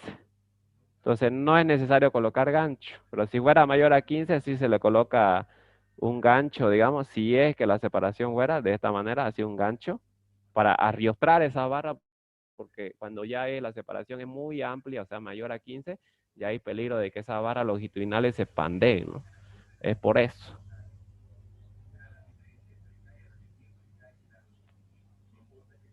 Listo, entonces no es necesario gancho. Ahora lo que vamos a hacer es dimensionar. Ya tenemos las barras longitudinales. Lo que vamos a hacer es dimensionar la barra horizontales, la barra transversales, que en este caso vienen a ser los estribos, ¿no? Entonces, el diámetro de estribo, ¿cómo se calcula? Se calcula con el mayor de estos dos valores. O el diámetro mayor sobre 4 o 6 milímetros. Los estribos, vamos a dimensionar los estribos ahora. Se calcula de esta manera, o el diámetro mayor sobre 4 o 6 milímetros. Fíjense. Entonces el diámetro mayor es un fierro de 32 milímetros. 32 milímetros, el diámetro mayor de las barras longitudinales que nosotros estamos colocando. 32 milímetros sobre 4, 8 milímetros. ¿No? Entonces adoptamos aquí 8 milímetros. El mayor de todo, ¿no? O diámetro mayor de la barra longitudinal sobre 4 o 6 milímetros. Entonces adoptamos 8 milímetros. La separación que entre los estribos, ¿no? Ya hemos visto esta separación de acá. Ahorita vamos a borrar esto. Entonces habíamos visto nosotros esta separación de acá, ¿no? Donde estaba la separación entre los estribos. O sea, esta de aquí, ¿no? Fíjense, obviamente acá tenemos la vista, las barras longitudinales, que son las que van a lo largo, y tenemos los estribos, ¿no? Entonces, esa separación S es la que queremos ahora definir, digamos. Esa separación S la tenemos acá, ¿no? Tiene que ser la menor o igual entre BE, que es la dimensión menor, BE, que viene a ser la dimensión menor, o 36 veces el diámetro del estribo, o 12 veces el diámetro mayor. No, el diámetro menor. Este de aquí es el diámetro menor, ¿ya? Este de aquí es el diámetro menor. 12 veces el diámetro menor. Entonces, por eso que acá te ven BE, que es la dimensión menor, 30. 36 veces el diámetro del estribo, 8. O 12 veces el diámetro, este es menor, ¿ya? El diámetro menor. Por eso acá 25 milímetros, 2.5 centímetros. Y de estos tres tienen que adoptar el menor. Entonces el menor es 28. Entonces decimos nosotros, estribo phi de 8 cada 28. Estribo phi de 8, o sea, fierro de 8 milímetros, diámetro 8 milímetros cada 28. Aquí tienen que adoptar el menor, ¿no? El menor, que es 28 centímetros, obviamente. ¿No? Y así de esta manera se estima, ¿no? Ustedes tienen que ir practicando para que vayan agarrando más agilidad, sobre todo en este tema de adoptar la cantidad de barras que van a utilizar. Por ejemplo, aquí nosotros diríamos que cuántas barras son las que estamos utilizando. Diríamos que son 4 barras de 32 milímetros más ¿cuántas barras de 25? Más 8 barras de 25. 8 barras de 25 milímetros. Eso es lo que estamos utilizando. Cuya área, obviamente tiene que ser, cuya área tiene que ser mayor a esta de acá, ¿no? A 66.15. Seguramente se pasa con algo, digamos, ¿no? Se pasa un poco, pero está correcto, digamos, ¿no? Entonces, eso es lo que ustedes tienen que ir agarrando más, más agilidad y todo eso, pues, ¿no? ¿Ya? Entonces, este documento yo igual, al igual que el anterior, se lo voy a pasar al, este de acá. No, este de acá, ¿no? Se lo voy a pasar al Classroom para que ustedes lo vayan estudiando porque este tema es seguro que entra al examen, el tema de columna, ¿no? Eso es 100% seguro. ¿Ya? Ahora, acá hay otro ejemplo, ¿no? Que se lo voy a explicar a ustedes a grandes rasgos. A grandes rasgos se lo voy a explicar, pero yo se lo voy a subir para que ustedes lo desarrollen, ¿no? Fíjense que aquí no hay mayores detalles, aquí hay que hacer exactamente lo mismo, que es lo que dice. Para la siguiente columna aislada, calcule la armadura más desfavorable, analice ambos planos. Obviamente, entonces, ¿qué tenemos nosotros? Tenemos una columna de esta manera, dada de esta manera, cuadrada, dice, de 50 por 50, y vamos a tener que, tenemos que la columna tiene una longitud de 14 metros, y aquí tenemos un arriostramiento. Dice, fíjense que la vista me da un arriostramiento en este plano de aquí. Estas son vigas de arriostre. Cuando ustedes escuchen vigas de arriostre, lo que hacen las vigas de arriostre es articular el punto. Entonces en este punto tenemos nosotros una viga de arriostre. Entonces, lo único que hacen es eso, es articular el punto. Entonces, al igual que como yo les había mencionado, tenemos dos planos, un plano X y un plano Y. Plano X y plano Y, ¿no? 50 por 50. Entonces ahora fíjense cómo es el comportamiento de la columna en ambos planos. Entonces hay que hacer lo mismo, ¿no?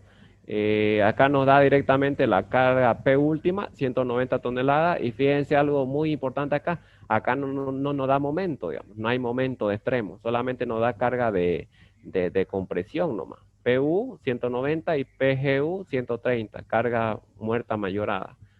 Entonces, calcular la libertad mínima. ¿Cuánto vale M1? M1, ¿cuánto vale? 0. No hay M1. M2, 0, porque no hay momento. Entonces, la libertad mínima, reemplazando acá, ¿cuánto nos sale? 34. Fíjense. Ahora, cálculo de la libertad real. Se calcula con esta fórmula. Entonces, lo primero que hay que hacer es obtener radio de giro. Y hay que ver cuál es el plano más desfavorable, ¿no? Entonces, tenemos nosotros plano X y tenemos nosotros plano Y. Entonces, fíjense lo siguiente. Fíjense lo siguiente. ¿Cuál es el comportamiento de la columna en ambos planos? Cuando yo analizo el plano X, cuando yo vengo y agarro y veo el plano X, digamos, yo estoy viendo el plano X, se ven las vigas de arriostre. Estas dos viguitas que son las que arriostran en este punto se ven. Entonces, para este plano X, la columna se va a subdividir en dos tramos. Uno articulado acá y articulado acá con una longitud de 7 metros. Y uno empotrado aquí. Y articulado, bueno, la articulación la vamos a idealizar de esta manera, ¿no? Así.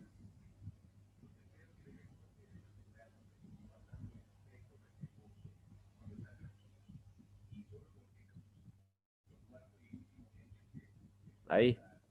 Con longitud 7 metros. Entonces, eso sucede para el plano X, porque en el plano X, que es el plano de la columna, se ve las vigas de arriostre. Pero cuando ustedes observan el plano Y, para el plano Y no hay nada de arriostramiento, fíjense. No tenemos nosotros ahora en este plano una viga que nos arriostre, digamos. No hay arriostramiento para ese plano Y, a no ser que hubiera arriotramiento si es que el ingeniero no hubiera dicho, no hubiera dado esta vista, ¿no? No hubiera dicho que aquí hay viga de arriotramiento. Ahí recién. Entonces, al no haber ese arriotramiento en ese plano Y, al no haber arriotramiento en ese plano Y, la columna para el plano Y no se subdivide en tramos, es completa directamente. Es por eso que ustedes ven acá, plano X, fíjense, vamos a borrar esto. Plano X, dos tramos, tramo AB, que yo le he denominado tramo AB, digamos que viene a ser AB y a este punto A, este punto B y a este punto C, digamos. Entonces tramo AB y calculo el radio de giro, 0.3 por 50. Obviamente como la columna es cuadrada no hay problema, ¿no? Pero aquí sería, como yo les acabo de mencionar hace rato, ¿qué estamos analizando? Nosotros estamos analizando la columna cuadrada, estamos analizando el plano X, donde sí está el arriostramiento, sí hay el arriostramiento, obviamente. Está el arriostramiento por plano X, por eso es que se subdivide en dos tramos. Y esta viene a ser la altura, la dimensión paralela al eje que estoy analizando, que en este caso es 50, y la base es la dirección perpendicular, ¿no? La otra, digamos, 50. Eso no hay que confundirse, ¿ya? Entonces, fíjense, va a ser R va a ser igual a 0.3 por 50. 15 centímetros. Entonces, ¿cuánto nos sale el level T? 32.667, fíjense, 32.667. Ahora, estamos aplicando la fórmula de Belté, ¿no? K, ¿cuánto es? Es un empotrado articulado. ¿Cuánto es K? El factor de vínculo 0,7. Para el tramo BC, fíjense que se comporta como una columna articulada acá y articulada acá, obviamente, ¿no? Estamos hablando de este tramo aquí, ¿no? Este tramo aquí. Articulado en el arriostre y articulado acá. Entonces, es por eso que el K es 1, el K es 1, fíjense, la longitud es 7 metros, 700, y nos sale ¿cuánto? 46.667. El radio de giro es el mismo, ¿no? 0.3 por 15. Entonces, ese es el comportamiento para el plano X porque se ve la viga de arriostre. Está, fíjense, ese plano está con viga de arriostre. Tiene una viga de arriostre. Pero ahora, cuando ustedes analizan lo que viene a ser el otro plano, el plano Y, vamos acá, plano Y.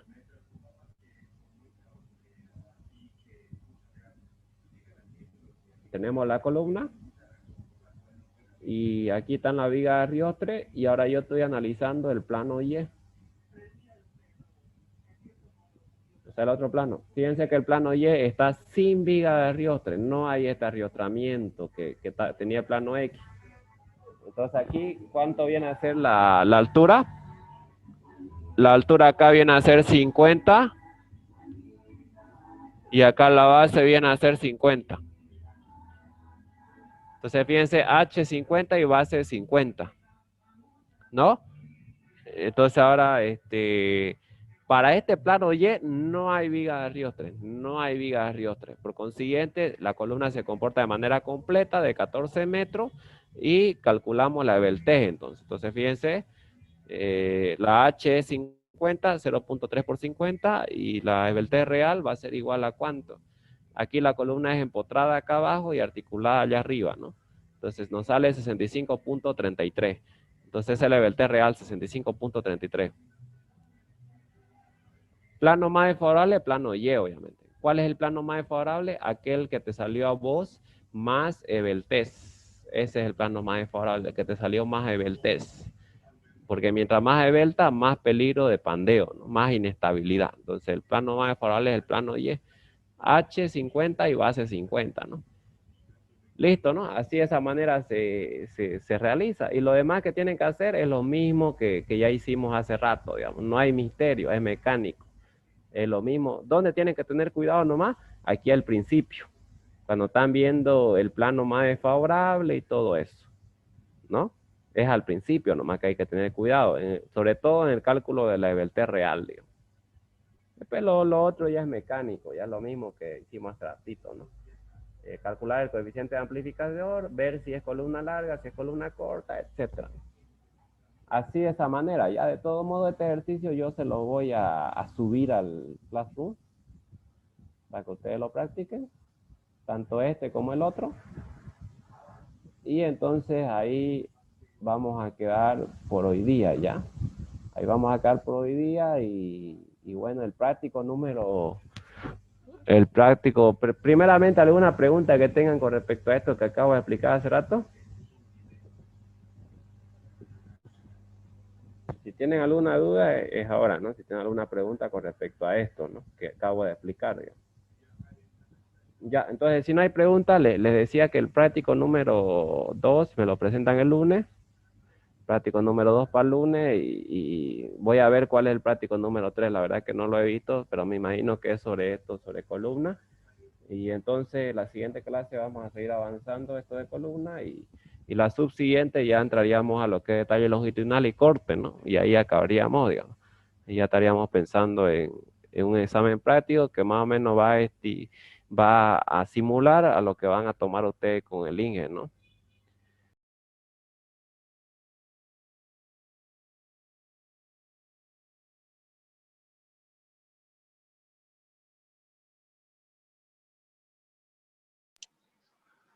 Fabio, una consulta, o ya te fuiste, ya se fue, parece. ¿Sí, diga? Ah, estabas ahí, disculpa. Sí, sí. Es- Fabio, no tuvieras modelos de examen más o menos para que nos pudieras pasar, por favor. El anterior semestre, no, en el anterior semestre en el grupo de H1 me comentaron que mostraste un PDF, pero creo que no lo pudiste pasar al final, ¿no? No sé si nos lo puedes pasar ese PDF, porque dijiste que un alumno había hecho un PDF donde había un montón de modelos de examen o ejercicios resueltos. Lo que avanzamos hoy día, por ejemplo, es modelo de examen, así va a ver, le va a meter el ingeniero, pero a ver, lo voy a buscar ese PDF que no estaba así en hoja de apunte, digamos, ¿no? A ver, lo voy a buscar y se lo paso. Ya lo que le voy a subir hoy día fue lo que avanzamos ahorita, pero ese PDF eh, creo que lo tengo, a ver, lo voy a buscar y si en caso lo tengo, lo voy a subir ya. Fabio, ¿y no hubiera la posibilidad de que el práctico 2 sea lo podríamos presentar el miércoles? Y el práctico Porque 2, ¿cuál es el práctico de secciones? Todavía no lo han terminado todavía. Ya bueno, está bien para el miércoles, lo voy a poner ya. Pero puntual, si pero- no, no me había porque ya esa nota ya se la tengo que pasar al ingeniero, ya me la pidió. Así que ya, para el miércoles, pero puntual. Listo, si tiene para mañana mejor, pero desde hoy día voy a habilitar para que lo vayan presentando. Una Listo, jóvenes, consulta, ahí vamos. una Vamos. consulta más, Fabio, disculpa que te interrumpa nuevamente. Respecto al práctico, por ejemplo, el anterior práctico yo lo envié 2 minutos retrasado. ¿Eso lo recibirá o no? ¿O cómo es, Fabio? Disculpa. Claro, lo recibe, te salió enviado. Lo recibe, creo vos, vuestro Canaviri. No, no sos Canaviri. ¿Cuál es tu apellido? ¿Cuál es tu apellido? Canaviri Ugarte, Robert Aderli, Fabio. Ah, ya, sí, sí, lo vi tu práctico. Así que sí me llegó, lo vi. Ah, ya, Ya, ya. Gracias. no hay problema. Listo. Entonces ahí quedamos jóvenes. Entonces, cualquier cosa yo les aviso al grupo. Ya vayan estudiando porque el ingeniero ya, si le dan permiso esta semana que viene ya lo toma el examen. Pero si en caso no Es- le dan, lo va a pensar todavía. Este primer parcial, ¿hasta qué tema sería? Ataflexión compuesta. Si el primer parcial es ataflexión compuesta, ¿no? Está el tema de pórtico, ¿no? Hasta ahí no.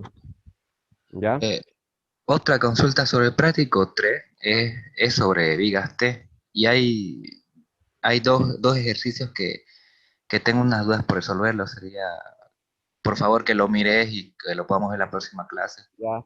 Está bien. El Ya, práctico tiene sobre Vigate, yo pensé que era sobre sí, columna.